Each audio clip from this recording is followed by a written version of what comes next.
Pediatrics Part 1 Lecture. Normal growth and development. Growth refers to the measurable changes such as height, weight, and head circumference. Development considers qualitative maturation in motor, mental, social, and language skills. Pediatricians check for indications of irregularities in growth and development. What are some factors that affect growth and development? Oftentimes nutrition and environmental factors, such as if a parent smokes or drinks or if there is drug abuse, may alter the growth and development of a child. Growth patterns. Birth weight triples by the age of 1 and length increases by 50%. By age 3, the child slims down, mainly due to their mobility. From 3 to 6, weight increases 3 to 5 pounds per year and height increases 1.5 to 2.5 inches per year. Some children have growth spurts where the height may increase slightly more than this. Continued growth, especially in the legs, until age 12, when a growth spurt usually occurs before puberty begins.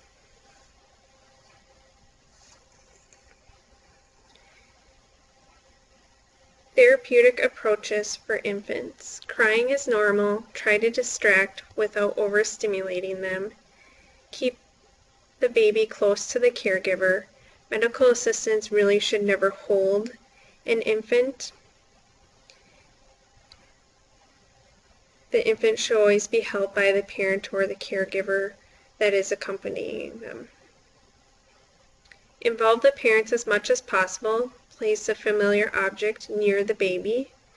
8 months is when stranger anxiety generally develops, where if they look at you, they may start crying. Only restrain when it is necessary for safety. Oftentimes the only time we restrain children is to get a weight or a length, or when we are giving vaccinations. Encourage the caregiver to cuddle and hug during a procedure. Get them involved. This is particularly important when giving vaccinations. Oftentimes I have the caregiver or the parent hold the arms while I hold the legs, and they oftentimes will distract the child as much as possible. Therapeutic approaches for toddlers and preschoolers. Ignore tantrums and negative behavior. Praise the child for good behavior. Oftentimes in the office that I have worked in, we had a treasure chest.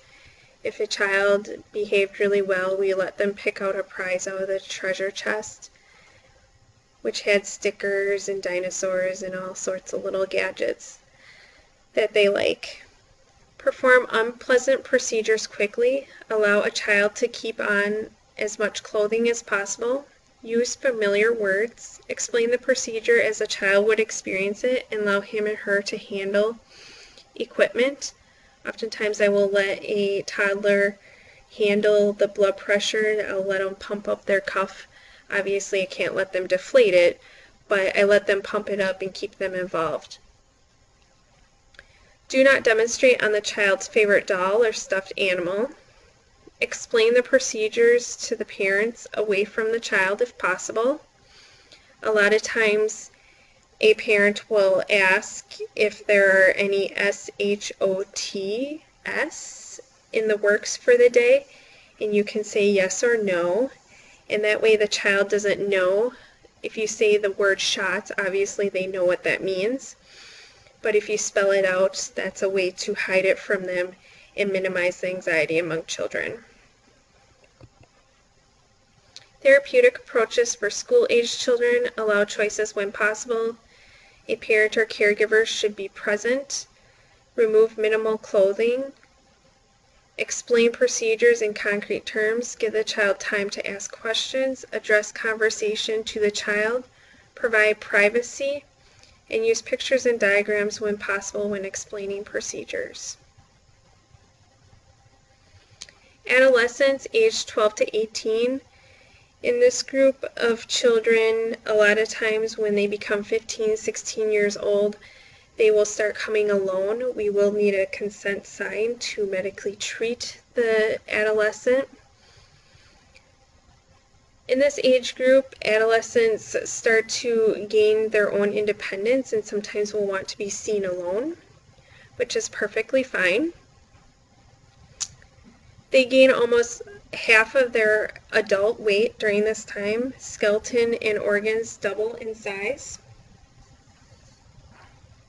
They stop growing when their epiphyseal plates of the long bone are no longer active. As the growth spurts end, sexual maturity is reached. Therapeutic approaches for adolescents. Adolescents are self-conscious and influenced by peers.